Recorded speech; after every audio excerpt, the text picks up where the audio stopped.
여러분 안녕하십니까? 광주 MBC 5시 뉴스입니다. 최근 광주 군공항 이전 관련 육자 TF에 무안군의 참여를 촉구하는 목소리가 잇따르면서 무안군이 참여 의사를 분명히 밝혔다는 입장을 강조했습니다. 김산 무안군수는 오늘 입장문을 통해 무안군은 광주시의 1조 원 규모 지원 약속 이행과 국가 차원의 획기적인 인센티브 선 제시 등 3가지를 대통령실에 제안했다고 밝혔습니다. 또 무안군은 이미 육자 TF에 참여 의사를 전달한 상황에서 TF 참여를 촉구하는 전라남도와 일부 단체의 주장에 대해 무안군의 입장을 폄하하려는 의도의 의견 표명을 자제해달라고 요청했습니다.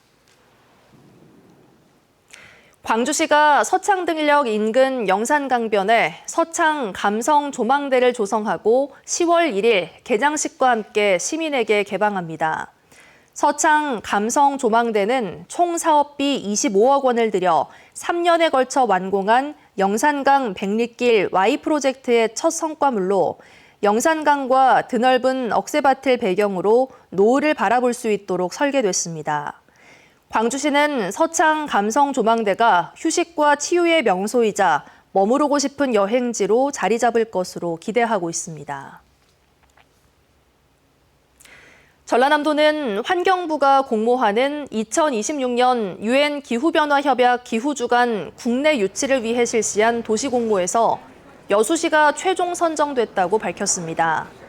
지난 2021년부터 시작된 기후주간은 전 세계 198개 나라 협약 당사국과 국제기구 등 수천 명이 참여하는 국제 환경 행사입니다. 환경부는 이번 달 공모를 시작해 서류와 발표 심사를 거쳐 5개 시도 가운데 전남 여수를 후보지로 최종 선정했습니다. 최종 국내 유치 여부는 UN 기후변화협약 사무국 심사를 거쳐 올해 안에 확정될 예정이고 전남도와 여수시는 정부와 협력해 기후주간 유치를 위해 노력하겠다고 밝혔습니다. 전국 산재 근로자 수의 70% 이상이 50인 미만 사업장에서 발생했고 건설 제조업에 집중된 것으로 집계됐습니다. 더불어민주당 권양엽 국회의원은 지난 2020년부터 2025년 2분기까지 6년 동안 산업재해 근로자 수가 71만 명에 달하고 이 가운데 71%인 50만 명이 50인 미만 사업장에 속한 것으로 나타났습니다. 권양엽 의원은 산업재해 예방을 위해 중소벤처기업부가 고용노동부와 협력해 건설업, 제조업 분야의 50인 미만 사업장부터 산재 예방 지원을 확대해야 한다고 지적했습니다.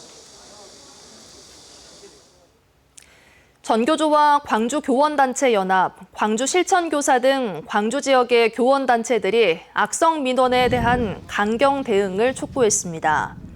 이들 단체들은 악성 민원인에 대한 무분별한 아동학대 신고와 법적 다툼으로 교사들이 고통을 겪고 있다며 다른 학생들의 학습권까지 침해하고 있다며 이같이 주장했습니다.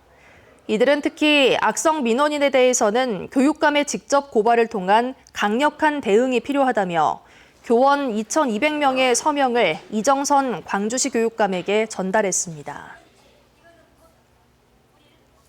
전라남도가 지역 관광 활성화를 위해 하반기 관광진흥기금 융자 대상자로 27개 업체를 선정해 82억 원을 지원합니다.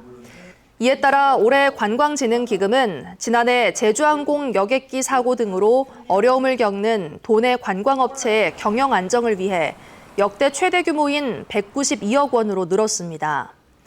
해당 융자는 관광 숙박업과 여행업 등을 대상으로 지원되고 대상 업체는 선정일로부터 6개월 이내에 취급은행에서 최저 1%의 대출 금리를 적용받고 융자를 받을 수 있습니다.